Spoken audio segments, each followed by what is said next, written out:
Welcome to part 2 of Trauma-Informed Training. I am Teresa Colvin, District Behavior Specialist, and joining us today is Stephen Lantis. He is an LPC and Director of Children's Services at Burke Mental Health. Hi there. In part 1, we learned about trauma-informed approaches, how to define trauma, and what we can do to build our own wellness in our training. We will now move into the second part of this training, and it is to help our students by creating a more trauma-informed approach and a trauma-informed learning environment in your classroom. I want to emphasize before we begin that most likely a lot of you are already doing much of this work. Today we will add creative practices that you can incorporate into what you are already doing to improve the trauma-informed approach in your room. Our learning objectives today are on the slide. Recall trauma-informed education, understand dysregulation and the problems it creates for educators, examine what skills to be utilized for self-regulation and co-regulation in the classroom, and understand collaborative problem solving. From the previous training, we remember that trauma is the experience of an event that has significant and long-term effects on a person. So holding a healing-centered and trauma-informed learning space means that whatever space I am in, the environment and the adult leadership in that environment realize the impact of trauma and understand the paths of recovery. If you recall, in part 1, we learned about the impact of trauma on learning and on the brain structure itself. We discussed how we can provide protective factors on our campus and in our classrooms. We considered seeing the signs and the symptoms of trauma even in ourselves as we look at others as well. Today we're going to work on responding by integrating what we've learned into our practices in order to really resist re-traumatizing and creating more drama than is necessary in order to have that healing-centered, trauma-informed learning space be a place of wholeness and wellness for all. How does understanding what happened to a child bring clarity to why a child purposely acts out? A lot of times when a teacher has a child who acts out in the class, they feel as if it's personalized, as if the misbehavior is directed towards them. And in fact, it very rarely is. If a child has a history of trauma, it's because the behavior is kind of a manifestation at times of the fight or flight response. You know, whether it's physical proximity becomes an evocative cue. Every time any other adult got close to me and came up behind me, they were going to hurt me. So when the teacher comes over my shoulder to try to help me, and they blow up and say, "Get away from me," that's basically a completely predictable defensive behavior by the child, but a completely confusing, aggressive behavior to the teacher. And again, one of the things that we've been able to do with educators is if we teach them about trauma and about these responses, they begin to shift the way they understand the child. They no longer take it personally. They ask what happened to you. Sometimes they may not know what happened, but they realize something did happen. Something happened. Yeah, and so they can then change the way they treat them. Trauma-informed educators understand that all behavior is communication. If a student is exhibiting a certain unhelpful behavior, it is important as educators to consider the root. What is the student trying to communicate by exhibiting this behavior? Let's take a moment to think about a student that you are currently supporting or even ones you have supported in the past. Think of a student who you believe has been impacted by trauma, drama, and toxic stress. Keep that student in mind as we discuss the domains of impact as it pertains to trauma. When we use Dr. van der Kolk's perspective that trauma comes back as a reaction, not a memory, we can see how many areas that this reactivity impacts. How has the student you pictured been impacted by their experience of trauma, drama, and toxic stress? Here are some domains that might be affected. The physical impact might include physical illnesses, aches and pains that distract from learning. The emotional and behavioral impacts might include mood swings and outbursts, which reduce the child's ability to concentrate on the learning. The academic impact includes everything from the student having difficulties organizing content to greater absenteeism. So seeing those impacts on your student, we can ask the trauma-wise questions. Remember, every behavior is communicating something. Sometimes behaviors are communicating a need for attention or a specific item that they don't have in the class, or even just some sort of sensory stimulation in the moment. Take a moment and look at these questions. With your elbow partner, look at least two of them and share what you observe in the student you are thinking about.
Never in the history of calm down has anyone ever actually calmed down after being told to calm down.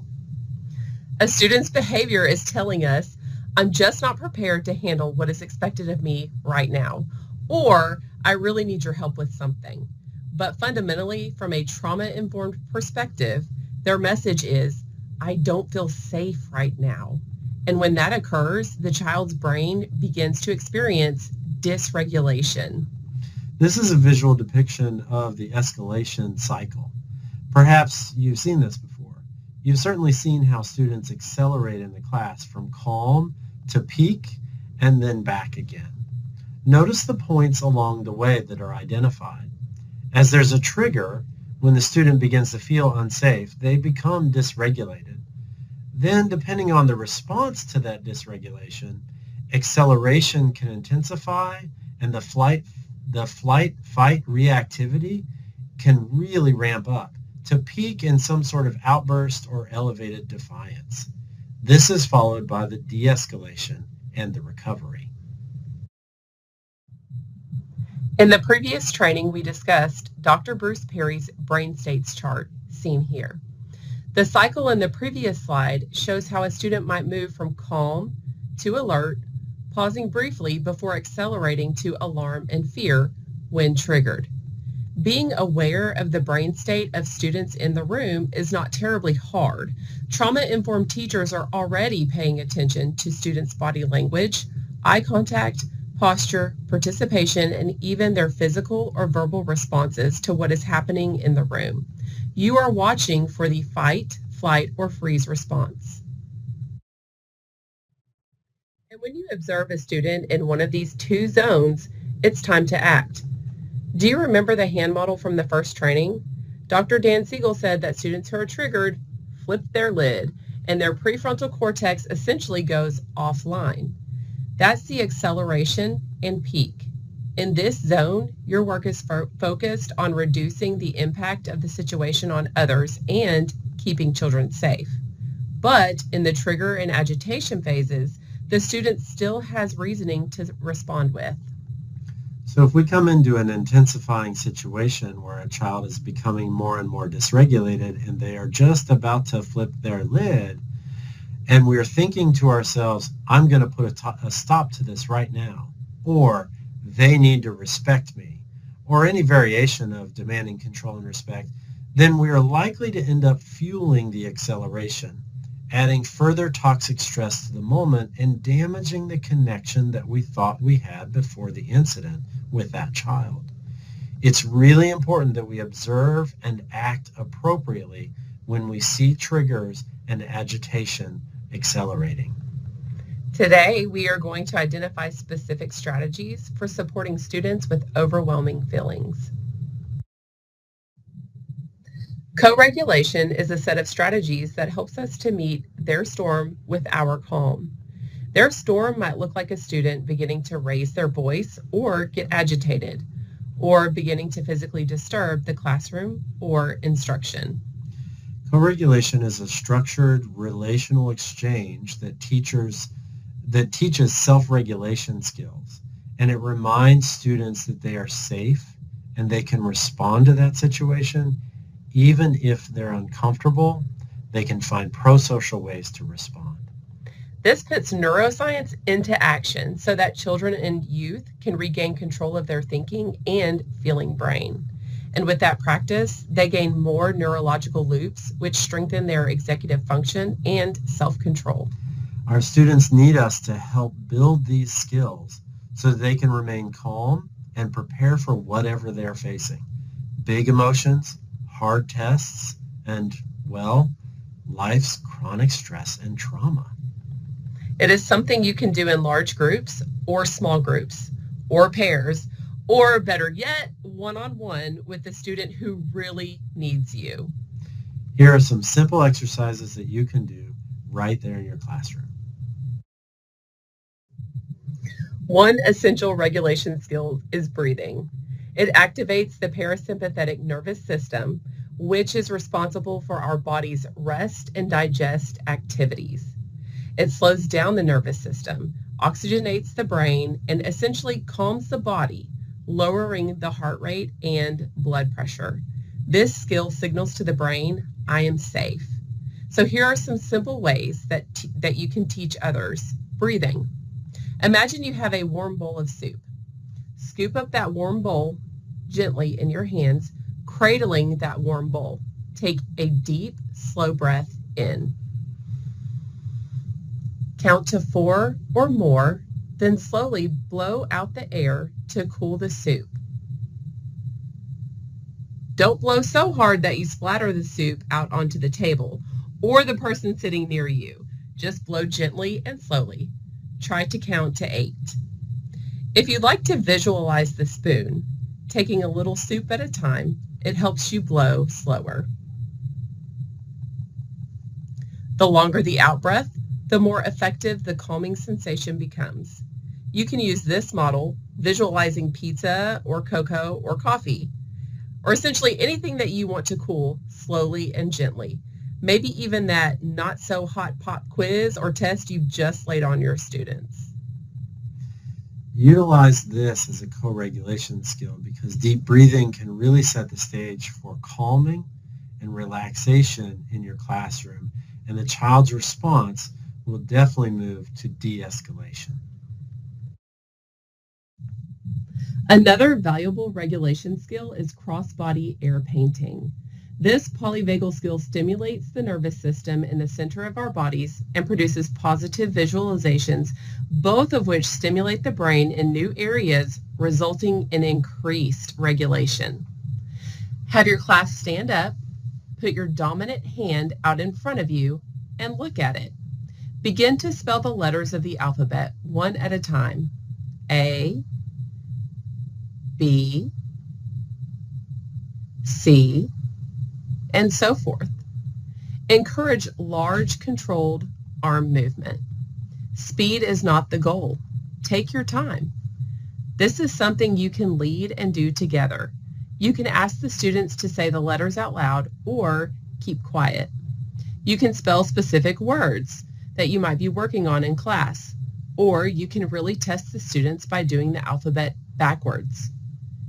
You can even do shapes or swirls or any arm movement which crosses your center line. The point is slow, gentle movement to reach across your body and go back and forth. It sends signals between the hemispheres of the brain which stabilize, calm, and recenter. Perhaps all of us have played the mirror game. Mirror, mirror is an excellent regulation skill because it reinforces the power of what are called mirror neurons in our brains. This newer neuroscience is telling us that mirror neurons are vital to learning and interacting with others. They help us organize our thought processes. So, mimicking and interacting in a mirror-like fashion helps the brain organize more effectively.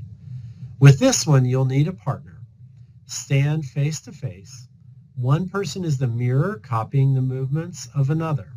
Don't try to be tricky. Try to be logical. Move in a calm, normal pattern. If you want the mirror to be able to mimic you and copy you, then go slow. Encourage students to take their time. Moving slowly with your hands and arms and your legs and your head. You can even have them make facial expressions. Watch as we demonstrate the mirror, mirror with our hands.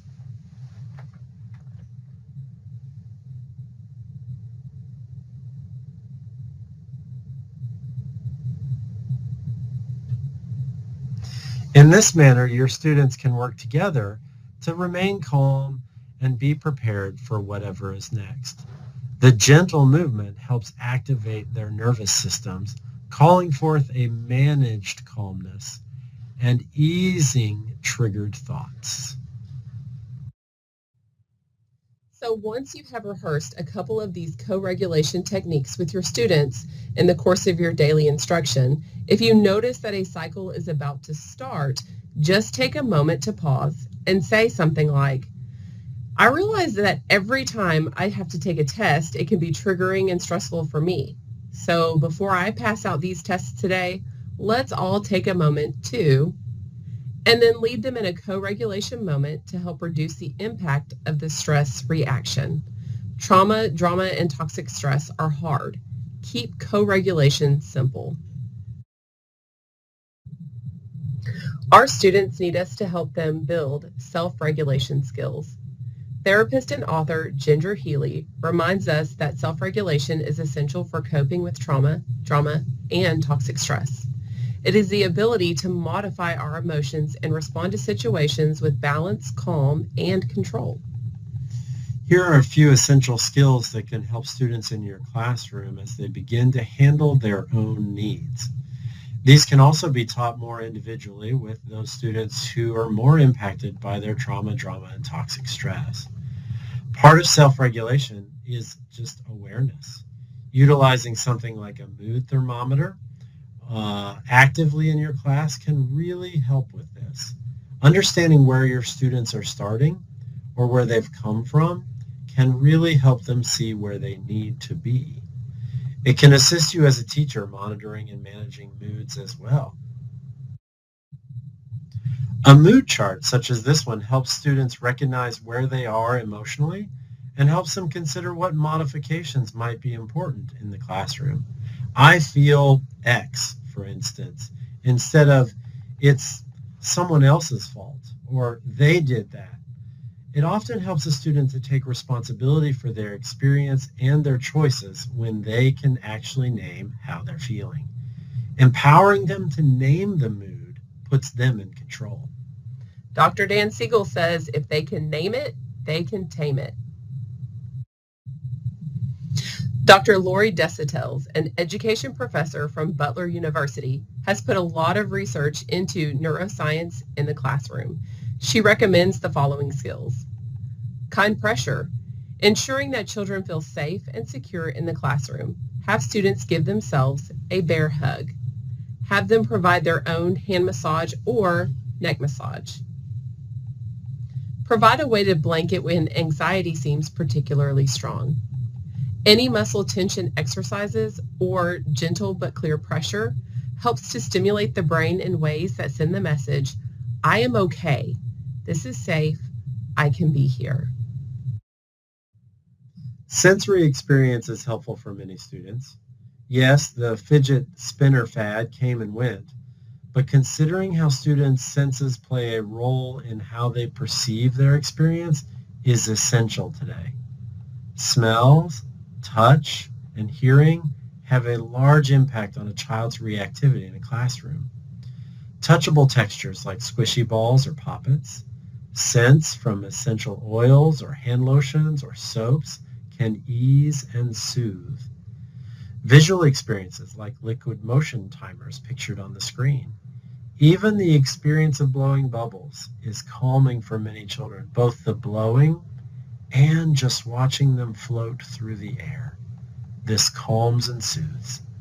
Lastly, it is worth pointing out that taste makes a huge difference in a dysregulated child. Lemon drops or peppermints or sour candy and chewing gum have all been shown to calm a triggered student. Of course, be mindful of school rules and allergies, but they can really help.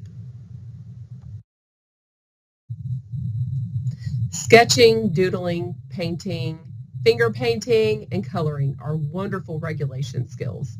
When you draw or produce art, you stimulate the prefrontal cortex. You are literally drawing the brain's attention to the thinking part of your brain and away from the reactive brainstem area. It also assists with making connections, communication, and helps with being focused. Each of these, Dr. Desautels says, have demonstrated helpful when students are dysregulated. Think about regulation activities that you can do with your students and talk to a neighbor.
Our final strategy is collaborative problem solving. This is an evidence-based process to empower students to have a say in their situation. The models vary, but essentially, collaborative problem solving is designed to increase communication between students and staff. It promotes empathy and helps children see that their concerns are important. It empowers kids with choices and focuses on coming to shared agreement. They create documentation for review and feedback, and it focuses on self-awareness and critical thinking. It can take a variety of forms. We will make sure that your school counselor has a couple that you could choose from. The Think It Through Together worksheet and the Assert tools are from Dr. Lori Desautel, Professor of Education at Butler University. We will make sure that the school counselors have copies of these so that you can look at them and choose which one you would like to use in your classroom. These types of practices allow both teacher and student to think through different aspects of a problem. Questions like, what did you need? Or what overwhelmed you? Help the student communicate what happened on the inside when they experienced it, not just on the outside. It helps the student see the problem is not them. It might be a behavior, but the problem is not them. When we listen to their version of what happened and show empathy with how it affected them, we can really begin to repair the rupture between us and them. We can really build the connection. Offering students choices lowers their defenses and gives them a chance to take control of themselves right when they may be feeling out of control. Today we've given you several techniques, and your school counselors know many more that you can utilize in the classroom. You've got a really big job in front of you. You have to teach them the curriculum, and you get to help them stay calm enough to learn it. As Dr. Perry says here, the primary goal is increasing the quality of relationships the child experiences. By increasing the quality of relationships, you increase the academic outcome. We want to thank you for your time in the training today, but most of all, we want to thank you for what you are about to do to change the lives of the students in your classrooms.